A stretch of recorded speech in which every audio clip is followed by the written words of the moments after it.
importante de todas las gammagrafías óseas, y es el diagnóstico o estadificación de las patologías óseas malignas. Lo primero es que la gammagrafía ósea puede valorar tanto tumores óseos primarios como metástasis de tumores extraóseos. Para ambos, pero sobre todo para los tumores óseos primarios, es muy útil para determinar la extensión y diferenciar las distintas patologías que pueden representar o no una patología maligna. Que eso lo vamos a ver. Dentro de los tumores extraóseos, que es realmente todavía más para lo que nos refieren los pacientes, tenemos lo que son las metástasis óseas osteoblásticas y las metástasis osteoclásticas, que son las osteolíticas.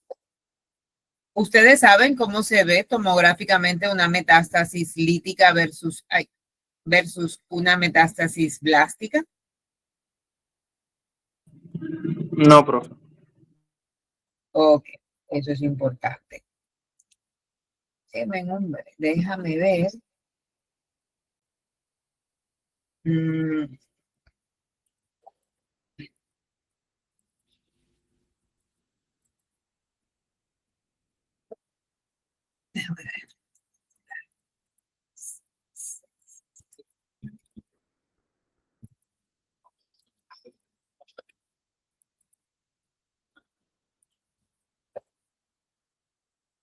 Vamos a buscar rápidamente algo aquí para poder ponérselo,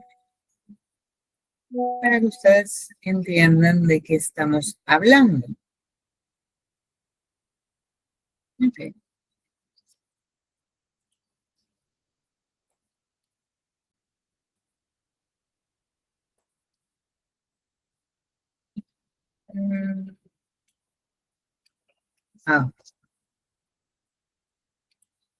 Okay. Aquí podemos ver la diferencia. En una metástasis blástica están activados los osteoblastos. Por tanto, hay un aumento de la actividad osteogénica y lo que vamos a ver son partes del hueso que se ven más radiolucentes, que se ven más blanquitas. Es como que el hueso se vuelve más denso y eso son metástasis blásticas. Nos vamos a concentrar en una tomografía. Son cortes axiales. Esto es una radiografía que se puede ver la diferencia un poquito, pero ya en la tomo se puede ver perfectamente cómo está afectado el cuerpo vertebral de L5 y ambos ilíacos. Y aquí también se pueden ver en el sacro. A diferencia de las metástasis líticas, que se caracterizan por ausencia de hueso. Dentro de las metástasis líticas hay distintas. Hay metástasis líticas que simplemente hay una ausencia del hueso, es como que el hueso está comido, y hay metástasis líticas expansivas con componente de partes blandas. Y esto sí es muy característico de las neoplasias renales. Entonces, básicamente, como esta de aquí, que tiene un componente de parte blanda. Hay una masa que está rompiendo el hueso desde adentro y los rompe. Ocupa el lugar del hueso y los rompe. Hay algunas que simplemente son lesiones en sacabocado y el hueso desaparece. En las metástasis líticas, y están las metástasis blásticas que se ven más blanquitas. Es como que hay una sobreproducción de hueso, pero son ambas metástasis, obviamente, como dice muy bien su palabra, son de etiología secundaria. Son producidas por células cancerígenas. Entonces, las metástasis óseas osteoblásticas, los tumores extraóseos que más la producen son la próstata, el meduloblastoma, el carcinoma medular de tiroides, los sarcomas osteogénicos y los carcinomas nasofaríngeos. La 1A es la próstata. Nosotros tenemos dos patologías, sobre todo, que nos mandan. Una es próstata y la otra es mama. La mama tiene la característica, al igual que todas estas neoplasias, de poseer metástasis mixtas. Puede tener metástasis blásticas como metástasis líticas. Las metástasis blásticas la vamos a ver como focos de hipercaptación. Hay aumento del depósito del radiotrazador porque hay aumento de la actividad osteogénica por sobreproducción de osteoblastos. Las metástasis líticas, por gammagrafía ósea, yo no las voy a ver porque no hay aumento de la actividad osteogénica. Por tanto, si es una patología neoplásica que tiene metástasis blásticas y líticas, sepan que de todas estas patologías, que las principales son la mama y el pulmón, yo voy a ver las plásticas. Las líticas me las voy a comer toditas.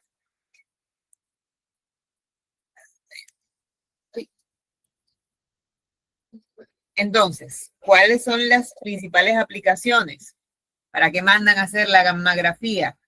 Para estadio inicial, para hacer un estadiaje correcto de la enfermedad, determinar en qué etapa está la enfermedad al momento del diagnóstico. Y para determinar esa etapa es súper importante saber si hay afectación ósea o no. Ah, pero doctora, ¿se le puede mandarse un viaje de radiografía al paciente o se la manda, se la tomo? Lo que pasa es que necesito valorar el cuerpo completo. Y eso quiere decir que voy a tener que hacer una radiografía de cabeza, de cuello, de tórax, de abdomen, de pelvis, de todo, para poder valorar, o una tomo de cráneo, cuello, tórax, abdomen, pelvis y extremidades.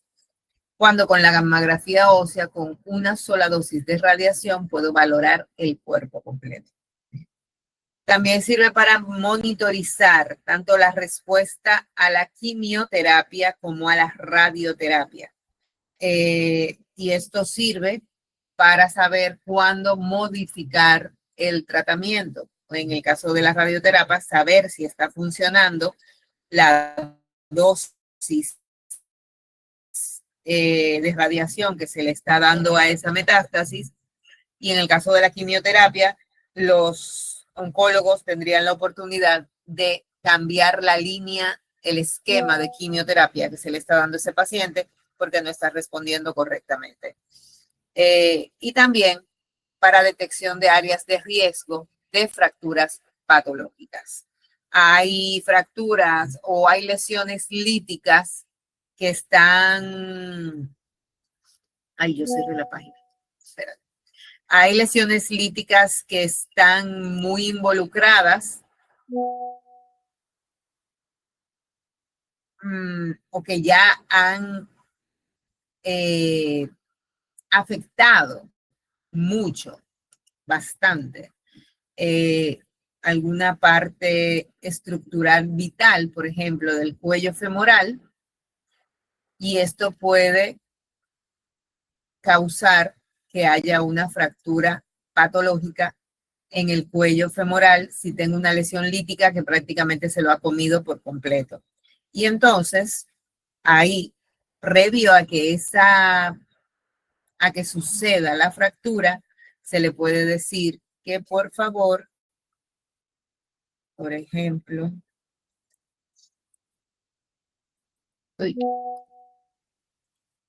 en este caso, déjame ver si lo puedo poner un poquito más grande. Ok. Esta es una señora, una mujer con antecedentes de carcinoma de mama y lesiones líticas en la cabeza femoral y región subtrocanteria. Esa cabeza va a ceder y lo que va a hacer el fémur por completo es impactar en el acetábulo y le va a producir mucho dolor, se va a romper, la cabeza del fémur se va a romper. ¿Qué es lo que se hace? Se sustituye y se procede a realizar una prótesis. En este caso, se le hizo una resección de la cabeza femoral y se hizo una prótesis de cadera completa. Así se evitó que eso se fracturara, evitándole mucho dolor a la paciente que hasta ese momento no había presentado dolor. Con la medicina nuclear, esa lesión lítica que estaba en la cabeza femoral, con la gammagrafía ósea, yo no la hubiera podido ver. Con un PET, sí. El PET sí me dice si es una fractura que está en riesgo de romperse. Quiero que se queden con eso. Para las lesiones osteoblásticas, la gammagrafía ósea o el PET óseo es el ideal para valorar esos pacientes. En el caso de las lesiones líticas y exclusivamente líticas, la gammagrafía ósea no aporta prácticamente nada y lo correcto para valorar esas metástasis óseas líticas es un PET. Un PET con flúor 18 fluorodesoxiglucosa, un PET con FDG. Ay, a ver, continuamos.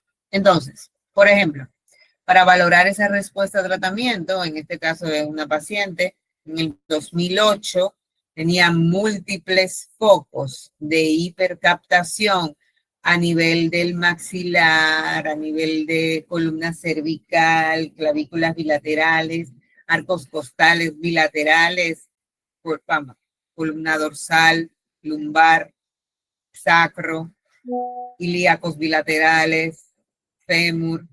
Ve cómo se ve esa lesión en el fémur. Esa lesión, si no se trata, si se deja sin tratar, probablemente es un paciente que puede fracturar. Un año más tarde, ese paciente se pone en tratamiento y miren cómo ha mejorado todas las metástasis de ese paciente con un solo año de tratamiento. O sea, cuando un paciente ya tiene metástasis óseas, no significa que ya ese paciente está en una etapa terminal, para nada. Ese paciente puede presentar incluso la resolución completa de la actividad osteogénica o del metabolismo de esas metástasis. Todo depende de la respuesta al tratamiento individual de ese paciente.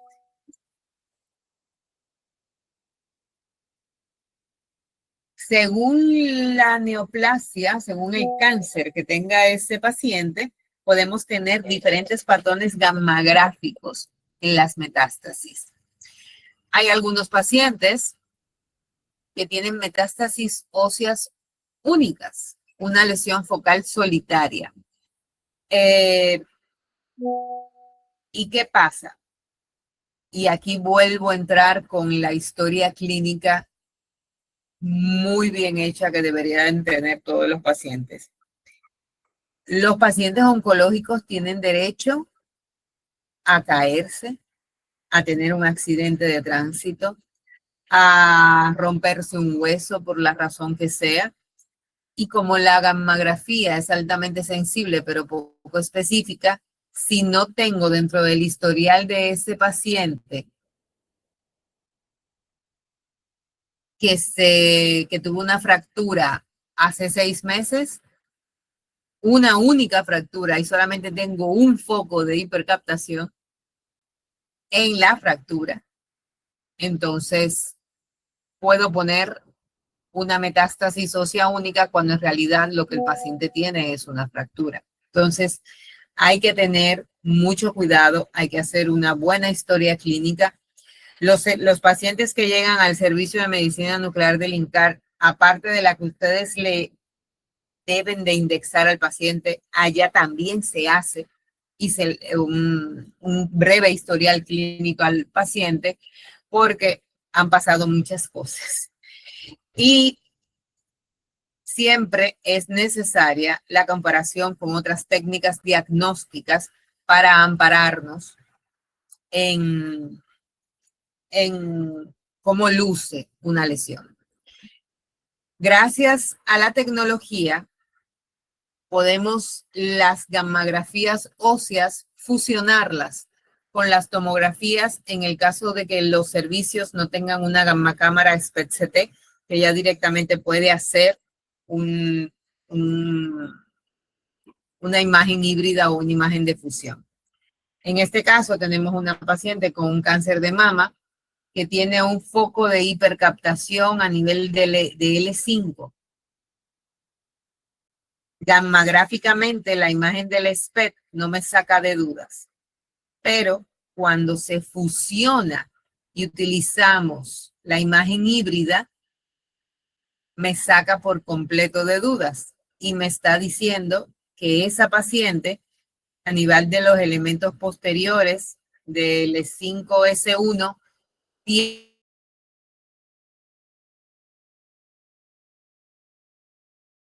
Entonces, en el caso de alguna duda, siempre es bueno fusionar las imágenes para tener una mejor corrección anatómica y una mejor descripción morfológica de la lesión. Pero también existen lo que son las lesiones multifocales. Cuando tenemos un paciente oncológico con múltiples focos de captación, lo más común es que son metástasis. Ahora, si el paciente me dice que ha tenido una osteomielitis o el paciente tiene una enfermedad de pared ósea, ya ustedes saben lo contenta que yo me pongo.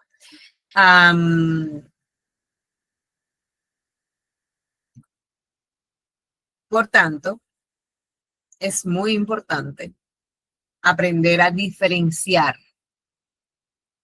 qué es, según la captación y la experiencia, qué es benigno y qué es maligno. Por ejemplo, las flechas verdes siempre van a ser actividad excretora, porque tenemos que ver riñones y tenemos que ver vejiga. Las flechas amarillas, todo lo que sea bilateral y simétrico, aunque sean focos de hipercaptación en pacientes de edad avanzada, sobre todo, son signos de osteoartrosis.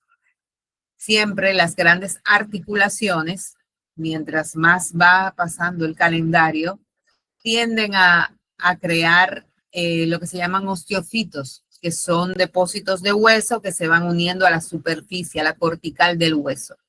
Y como son depósitos cálcicos, van a presentar focos de hipercaptación.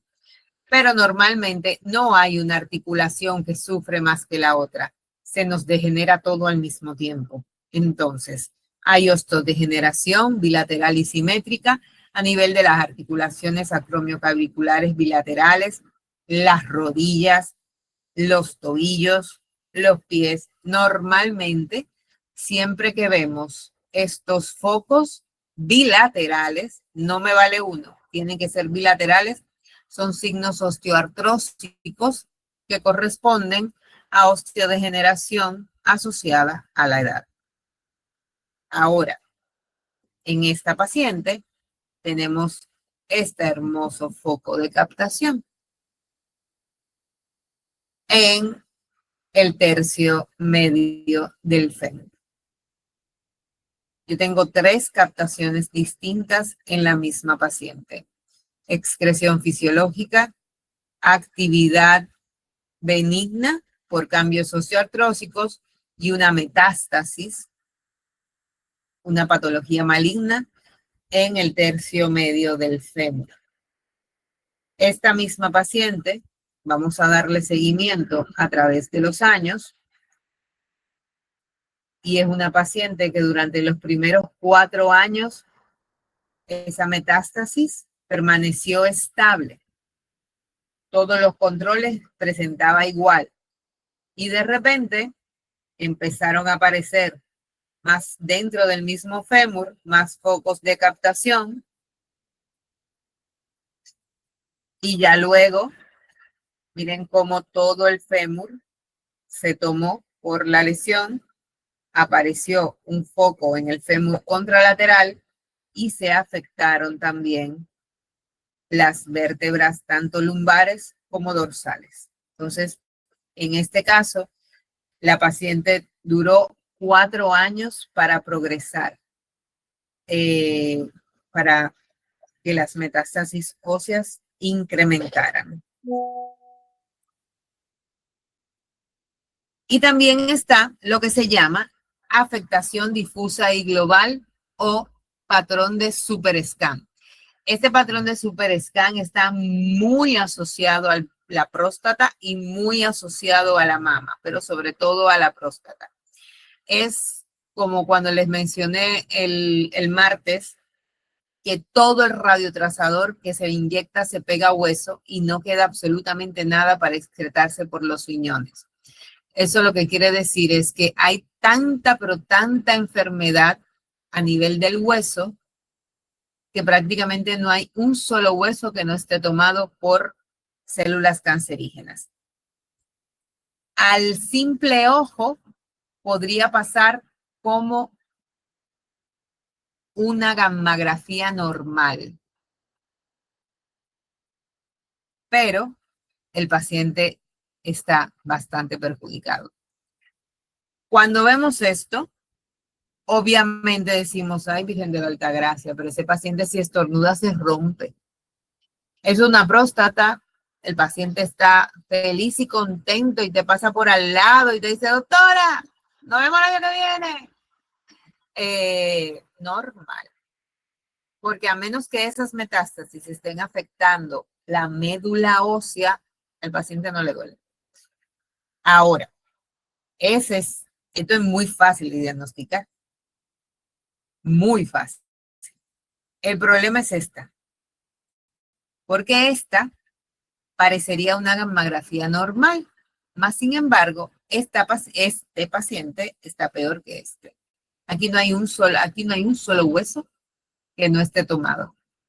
Si se dan cuenta, se ve la silueta del riñón, más no se ve excreción. No veo vejiga. Todos los huesos, absolutamente todos los huesos están tomados. Y esto es un paciente que tiene un PSA de 2000. El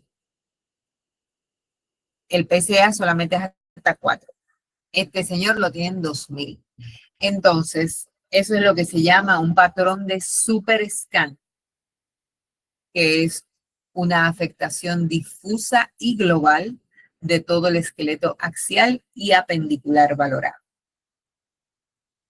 Las lesiones frías, como les estaba mencionando, esas lesiones hipocaptantes que corresponden a las lesiones líticas, son muy difíciles de valorar por la gammografía ósea.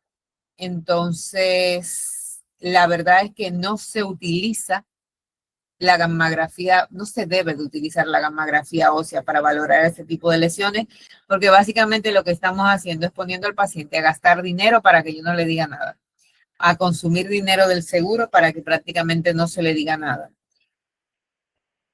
Las principales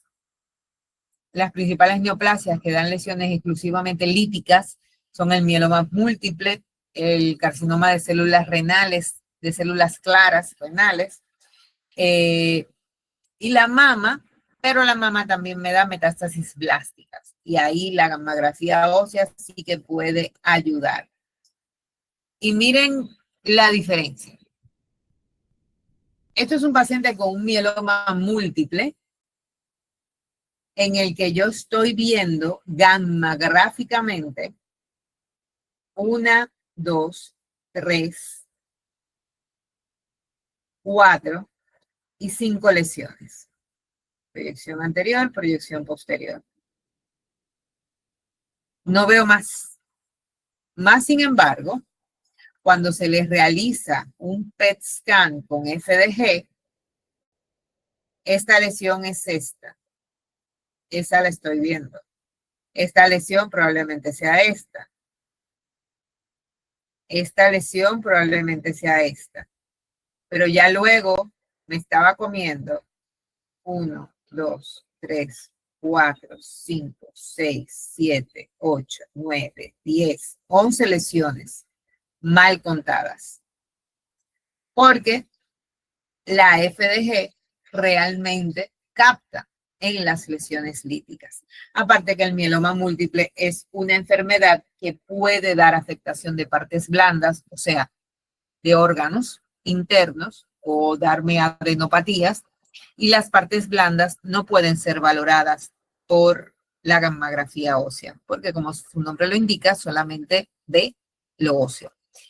Entonces, ya saben que para las lesiones líticas, el examen para indicar es un PET con FDG, que es la fluorodesoxilucosa. Y con eso terminamos la clase de gammagrafía ósea. ¿Le damos de una vez a la otra? ¿O nada más querían terminar esta? Yo digo que podemos terminar el otro tema. Lo podemos llegar a la mitad. Porque, bueno, vamos a ver cómo vamos. Espera. Vamos a hacerle, y ustedes mismos me dicen, doctora, ya, pare. Que no hay problema. Vamos a ver. Si ella quiere, allá, ya que sí. Entonces, eso fue gammagrafía ósea. Ahora vamos a empezar con lo que es inflamación e infección. En el mundo de la medicina nuclear, siempre recordar que medicina nuclear es imagen funcional. Y vamos a, rápidamente, ¿qué es la inflamación? La inflamación consiste en la respuesta de los tejidos a una lesión que atrae células del sistema inmunológico, proteínas plasmáticas y mediadores químicos al lugar afectado. Hay algo que está produciendo una respuesta humoral, una respuesta inflamatoria que va a condicionar un aumento de la permeabilidad vascular, un aumento del flujo sanguíneo regional y una migración de leucocitos al exterior de los vasos. Eso se va a dar siempre, tanto en una inflamación como en un... Es la misma respuesta para ambos. La cuestión es que en la infección, los leucocitos que se van a activar son los neutrófilos porque la infección implica la presencia de microorganismos, pero luego va a ser la misma cascada, la misma respuesta, con la diferencia de que como tengo una bacteria, los leucocitos que se me van a activar van a ser los neutrófilos. ¿Puede haber inflamación sin infección? Claro que sí. Cada vez que nos padecemos un trauma, cuando se introduce un cuerpo extraño en el cuerpo, no tiene que ser necesariamente una estilla, puede ser una prótesis mamaria, una prótesis de lo que sea. Hay veces un material de artrodesis, hay veces que el cuerpo rechaza un cuerpo, porque lo ve como un cuerpo extraño, como algo foráneo. Isquemias o procesos tumorales. Y hay pacientes que pueden tener infecciones graves sin desatar la respuesta inflamatoria, y estos normalmente son pacientes que están sometidos a una inmunosupresión severa, como es el VIH, como pacientes que están con el sistema inmune deprimido porque están en un tratamiento por trasplantes. Normalmente estos son los dos ejemplos más comunes. Entonces, ¿Qué pasa cuando se anida una bacteria en el hueso? En un hueso normal se anida el germen, hay una inflamación neutrofílica, empieza una congestión vascular. Recuerden que hay aumento de la permeabilidad vascular, aumento del flujo. Esto produce un aumento de la presión intramedular porque aquí se empieza a producir material purulento. Produce una isquemia y trombosis vascular. La medicina nuclear a partir de aquí ya puede empezar a ver. Aquí ya lo diagnostica. Aquí la radiología empieza a ver cuando hay perforación de la cortical, porque ya se rompe la cortical del hueso. Ya hay algo que interfiere con el rayos X y produce una diferencia en la densidad. Entonces ya aquí radiológicamente puede ser diagnosticada. Pero ya aquí la paciente o el paciente tiene un absceso subperióstico con invasión al canal medular e invasión a partes blandas que termina en una fístula hacia el exterior. Medicina nuclear puede diagnosticar desde aquí. Radiología desde aquí. Entonces, todo esto, toda esta activación, toda esta respuesta humoral y celular se traduce en esto y se traduce en los síntomas del paciente. Con un ejemplo, masculino de 40 años con una herida penetrante por una espina en la planta del pie izquierdo. Se le hace una radiografía a los 3 días sin cambios relevantes.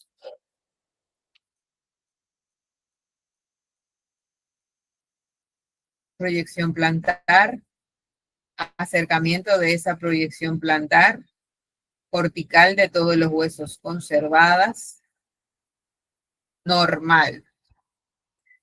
A los 14 días, el paciente vuelve porque le sigue doliendo el pie y le repiten la radiografía. Pues aquí ya sí hay un cambio. Al 14º día estamos viendo que en la cabeza del cuarto metatarsiano hay una erosión. Ya no se ve así tan bonita, tan lisita, sino que esto ya está como medio comido. Y es porque hay una osteomielitis en ese paciente. Se le hace una gammagrafía ósea e inmediatamente, miren qué bonito, el foco de captación que tiene ese paciente. Es el único foco que tiene.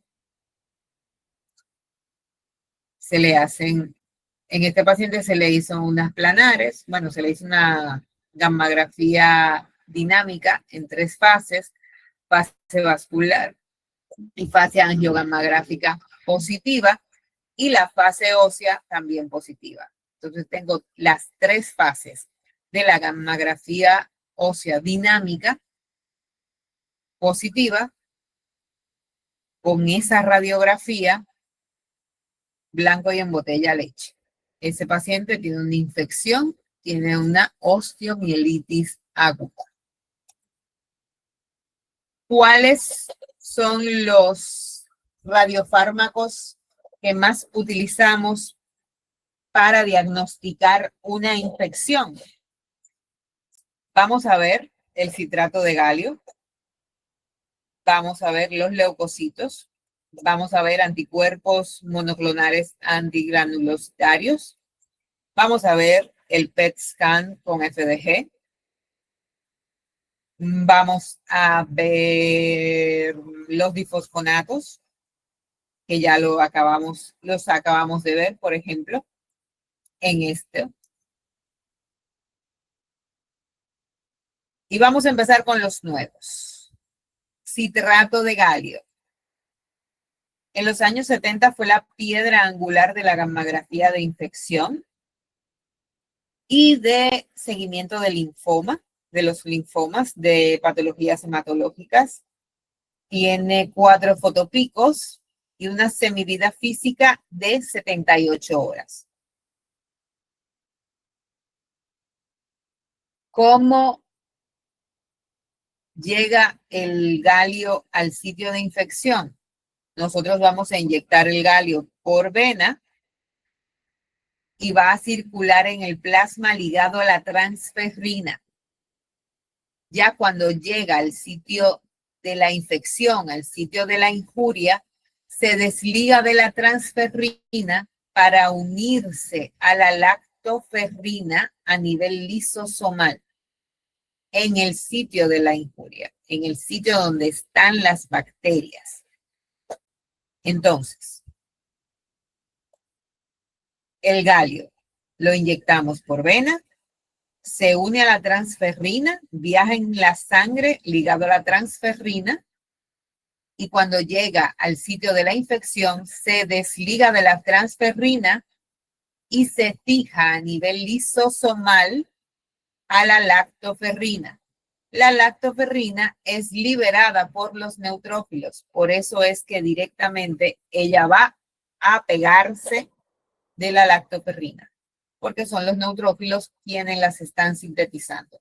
La cuestión es que la lactoferrina no solamente se sintetiza por esos neutrófilos, también puede ser, y lo vamos a ver en un momentito, también puede ser liberada por las glándulas, tanto las lacrimales, las salivares, el timo, las mamas, pueden liberar lactoferrina, pero eso forma parte de su distribución fisiológica.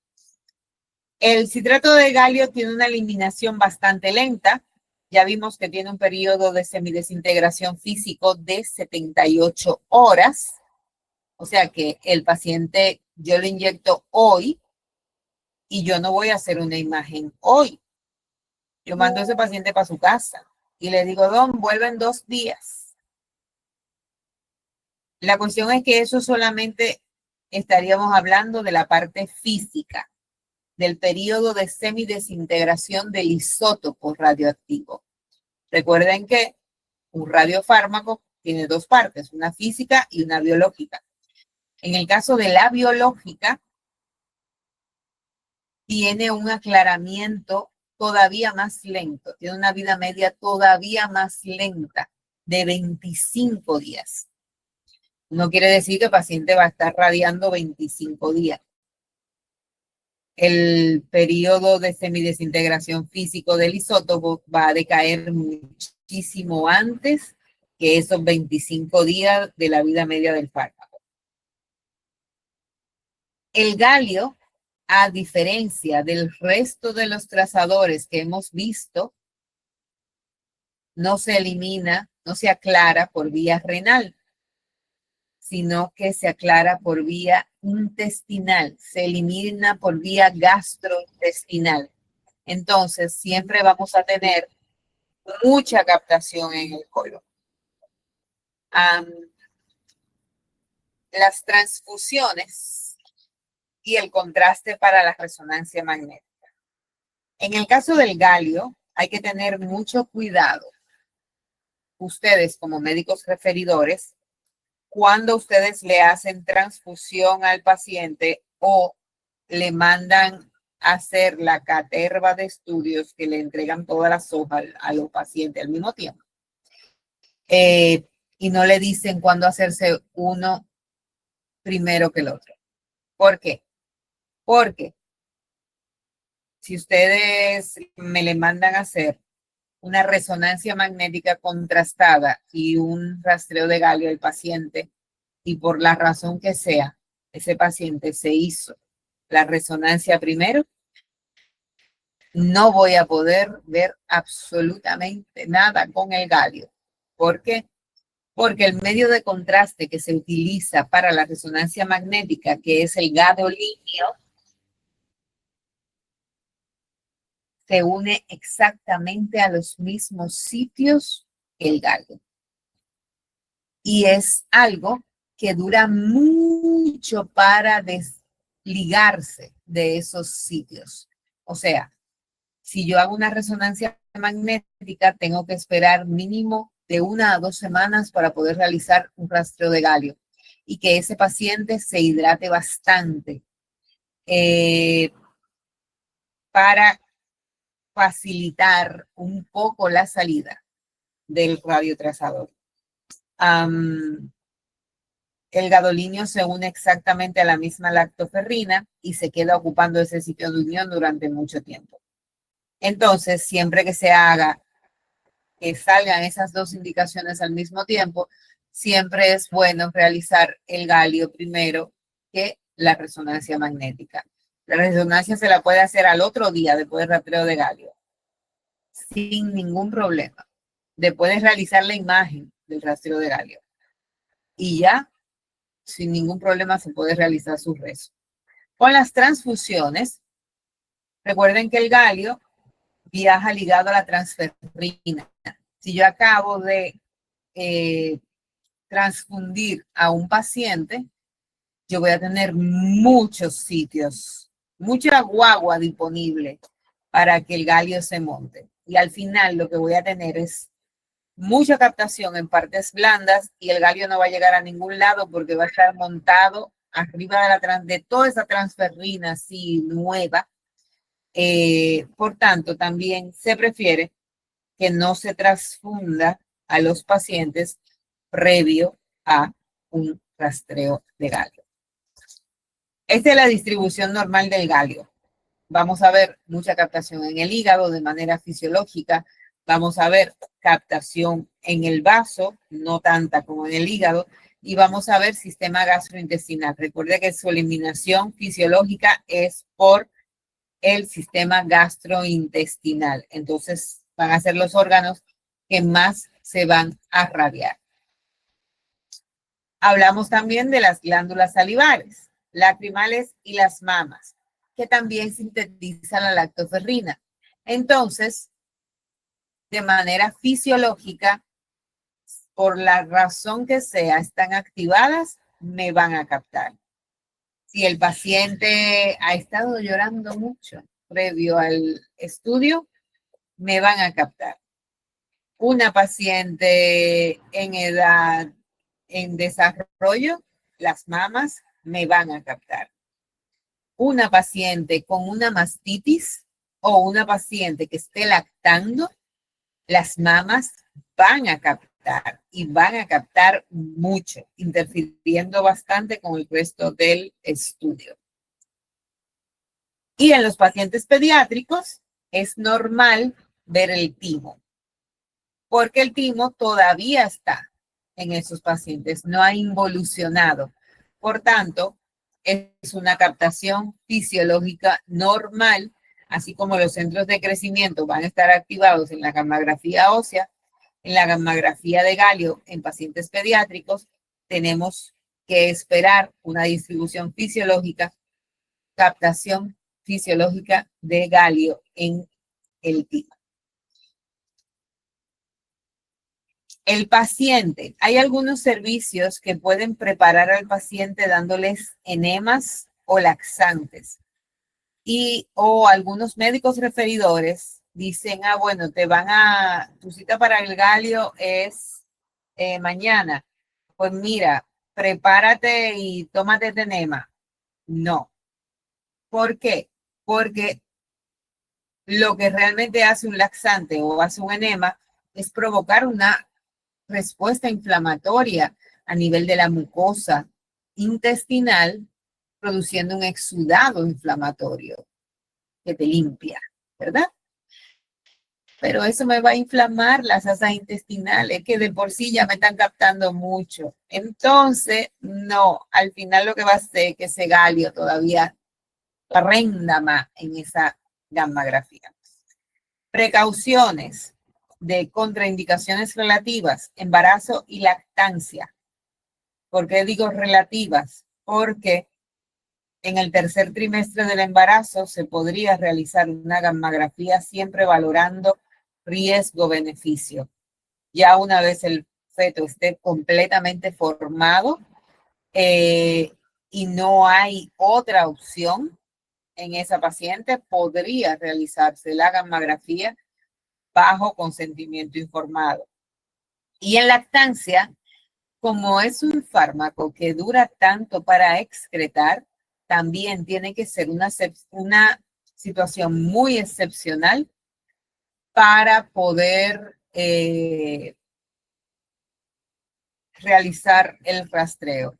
¿Se puede realizar? Claro que sí. La paciente tiene que interrumpir la lactancia mínimo 2 a 3 semanas y no tener un contacto directo con el bebé también por 2 o 3 semanas.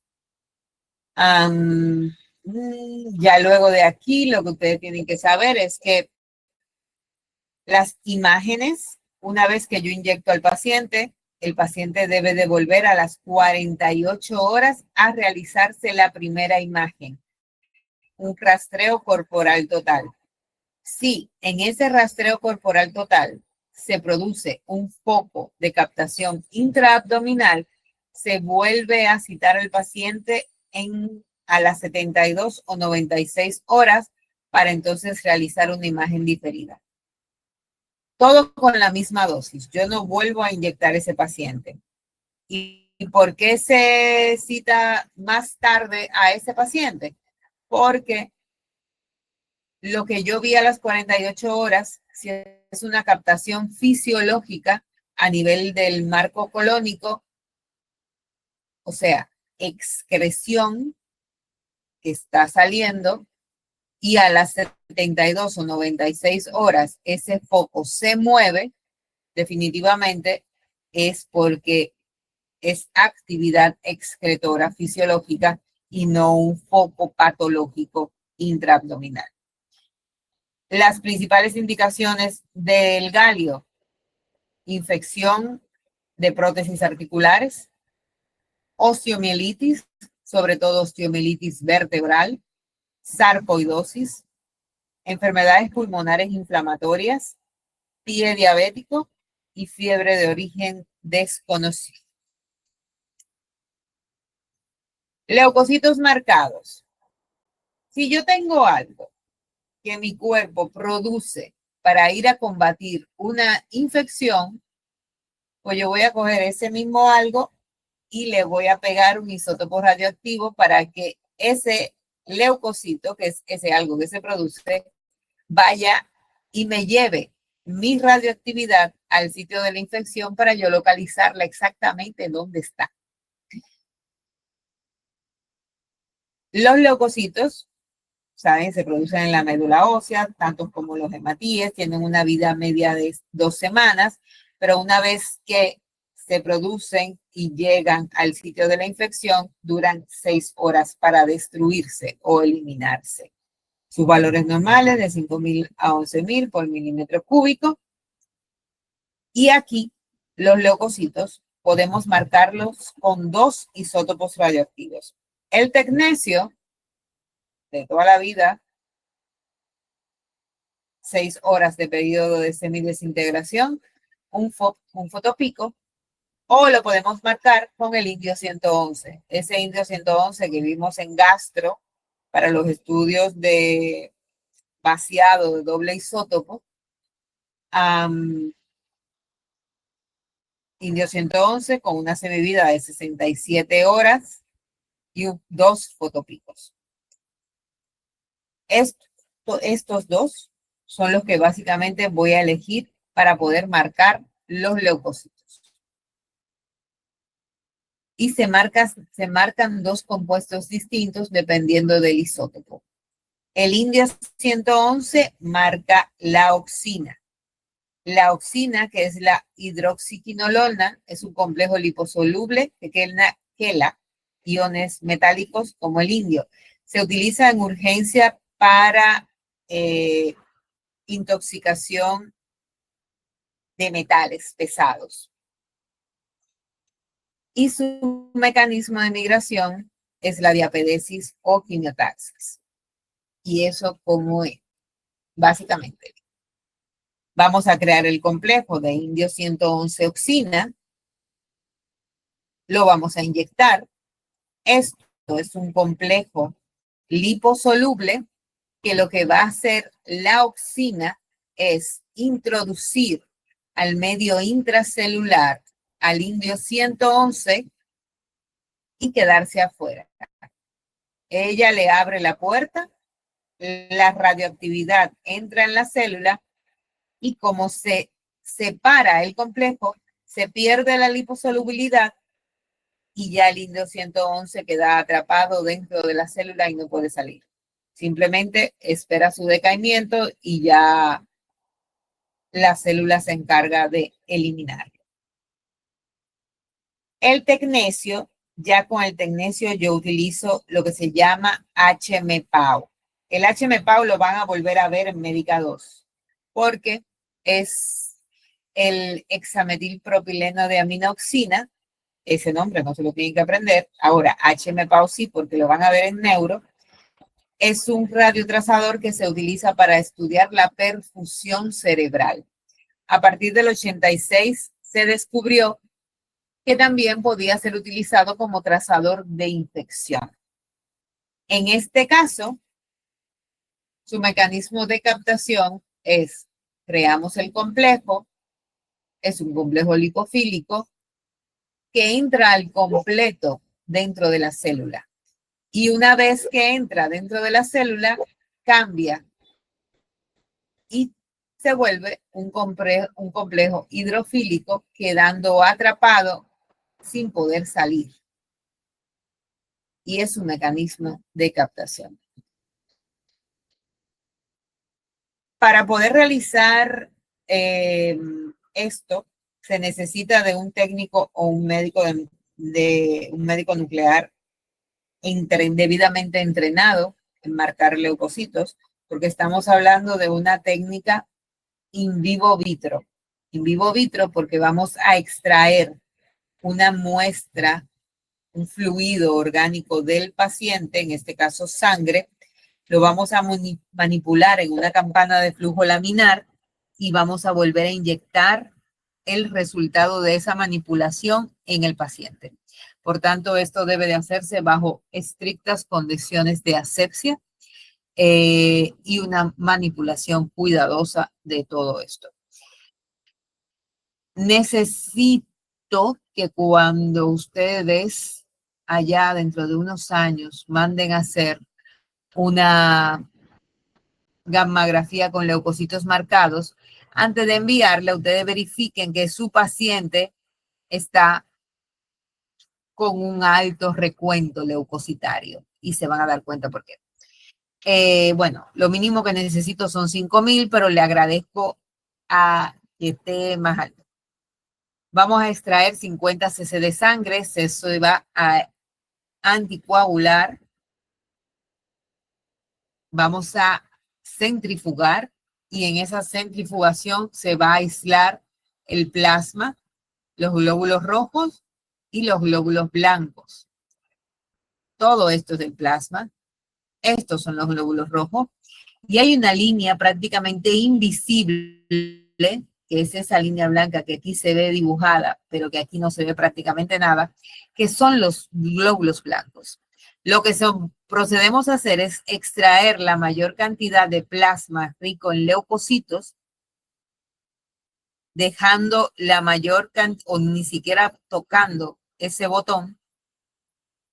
Extraemos esto y esto lo volvemos a centrifugar para poder extraer ya después la mayor cantidad de plasma.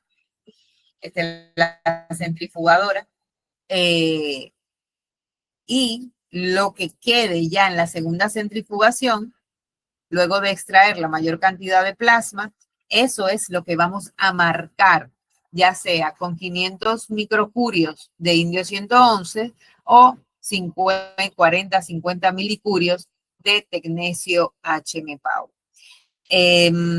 Esto hay que hacer una fórmula antes de inyectar al paciente para saber si el marcaje fue correcto.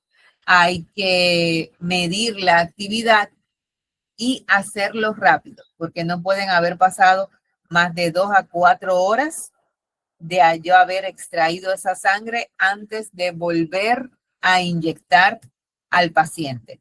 ¿Por qué? Porque si pasan más de 4 horas, los leucocitos no van a estar viables, va a haber mucha captación a nivel hepática y pulmonar, y los leucocitos no van a ir directamente al sitio de la infección porque ya van a estar en proceso de degradación. Y si esa centrifugación no se hizo correctamente, voy a ver un marcaje excesivo de eritrocitos y plaquetas con mucha sangre circulante. Entonces tampoco voy a ver correctamente el sitio de infección porque lo que voy a ver es mucha parte blanda. De acuerdo al fármaco que se elija, ya sea el indio 111 oxínaco o el tecnesio HMPAO, la distribución va a ser prácticamente igual. Va a haber una diferencia importante y es el sistema gastrointestinal. El sistema gastrointestinal capta de manera fisiológica con HMPAO, pero no capta con indio 111 oxínaco. Por tanto, cuando tenemos focos de infección intraabdominal, el preferido para poder realizar un diagnóstico correcto es el indio 111 oxina, porque si aparece un foco de infección intraabdominal, no va a ser el resultado de una captación fisiológica, sino que es un foco patológico. Esta es una distribución fisiológica de un indio 111 oxina a las 2 horas y a las 24 horas. Tenemos a las 2 horas hay mucha captación a nivel de mediastino, en pulmón, hígado, vaso. Y a las 24 horas, miren cómo disminuye la captación a nivel pulmonar y mediastínica. Se queda captando mucho, tanto el hígado como el vaso, y no hay captación a nivel de abdomen. No hay captación de asas intestinales. A diferencia de los leucocitos con tecnesio HMPAO, una captación a las 4 horas y a las 24 horas del mismo paciente, vemos mucha captación a nivel de mediastino, hígado y vaso, que a las 24 horas la captación en mediastino y pulmón disminuye. A diferencia del leucocito con indio 111, aquí sí vemos una captación fisiológica a nivel del colon, y eso no necesariamente tenga que ser algo patológico. En este caso, el paciente es una distribución fisiológica sin una captación evidente a nivel gastrointestinal. ¿En qué nos vamos a fijar? En si la captación que aparece es focal, que capta más que el hígado, igual que el hígado o menor al hígado. Eso lo vamos a ver sobre todo con muchos ejemplos en la clase que viene. Una captación focal equivalente o superior al hígado significa que hay un absceso. Una actividad igual a la del hígado, dependiendo de los síntomas, siempre correlacionar con los síntomas del paciente, es una inflamación clínicamente significativa, y una actividad similar a la de la médula ósea es porque hay una respuesta inflamatoria de bajo grado.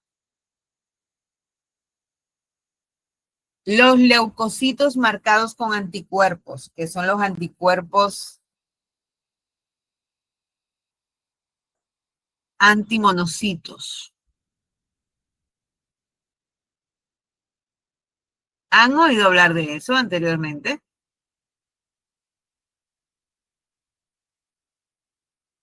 Los anticuerpos murinos, antigranulositarios. Reuma es en medicado que se la dan, ¿verdad? Nos la están dando ahora con este módulo, profe. Pero qué maravilla, ustedes se lo saben. Ay, Dios, qué bueno.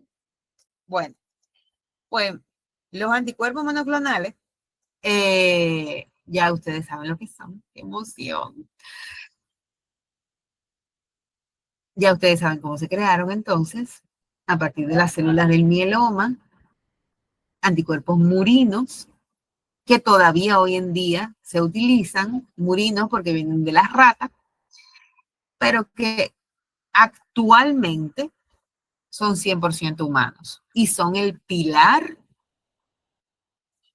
de el tratamiento. Bueno, sigue siendo la quimioterapia, pero la inmunoterapia es el mundo por expandir y a lo que las células cancerígenas están teniendo mejor respuesta.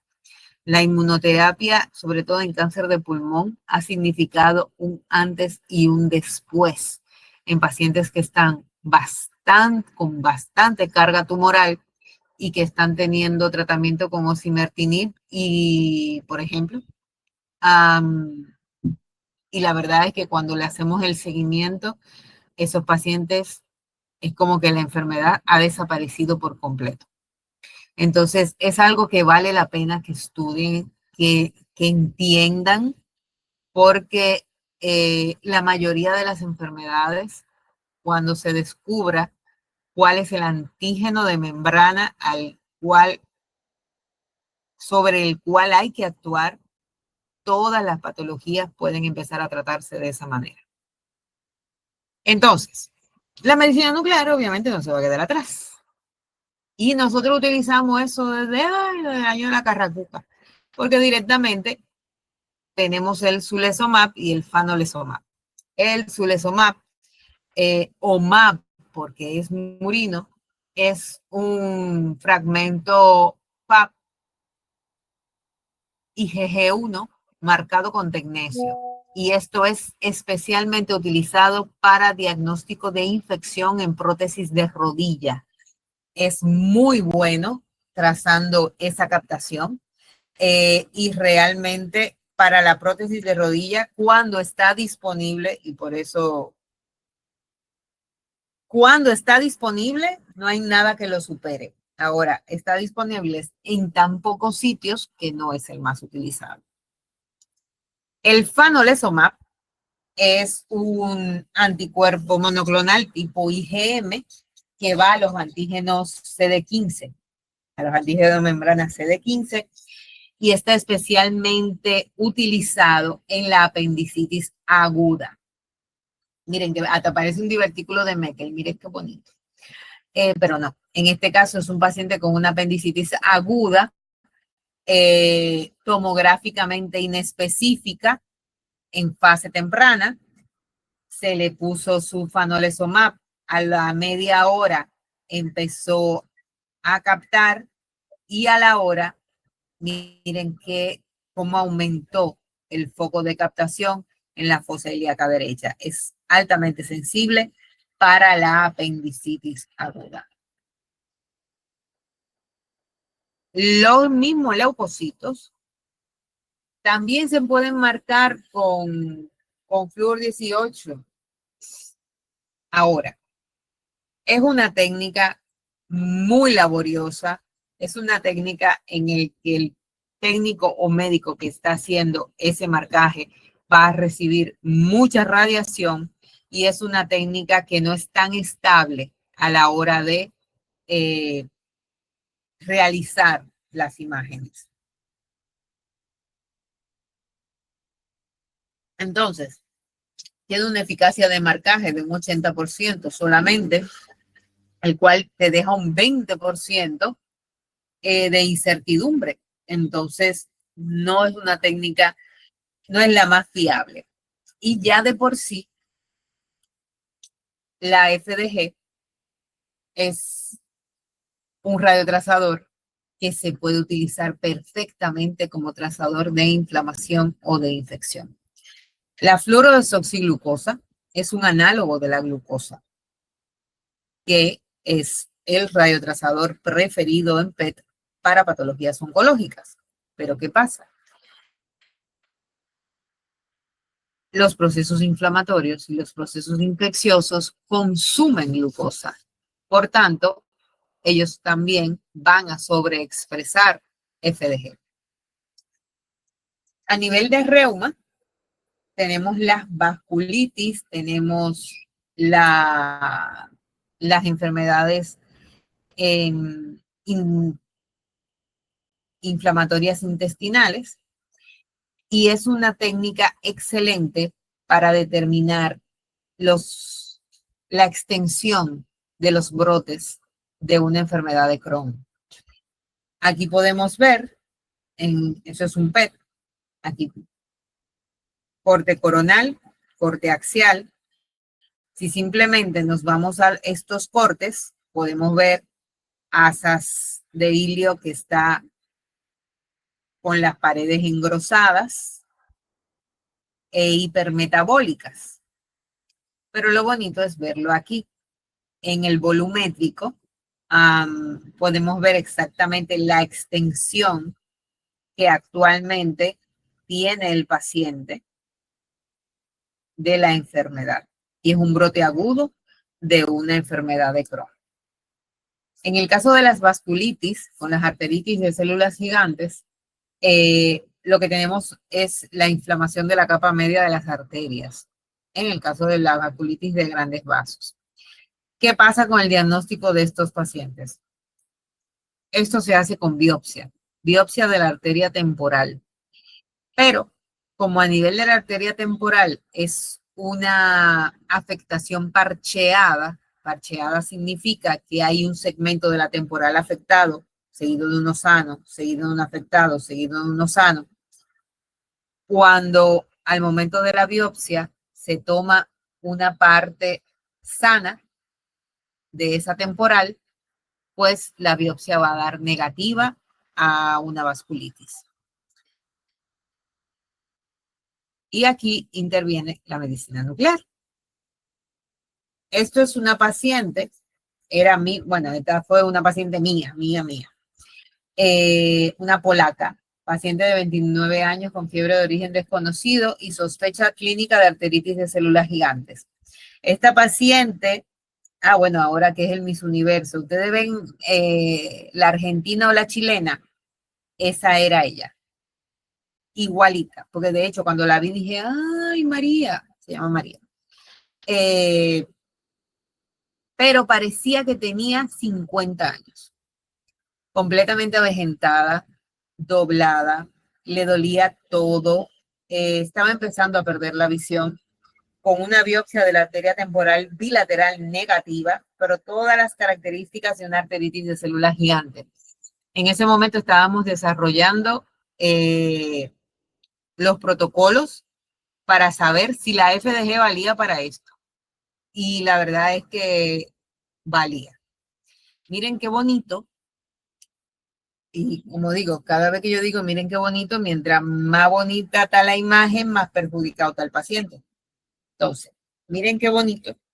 Es la captación a nivel de las paredes de la aorta torácica ascendente, callado aórtico, aorta torácica descendente y aorta abdominal. Todo lo que esto se ve aquí son las paredes. Y lo bonito de la fusión es que realmente estamos viendo cómo sale la aorta torácica ascendente y cómo va todo aquí la aorta torácica descendente. Aorta torácica ascendente, aorta torácica descendente.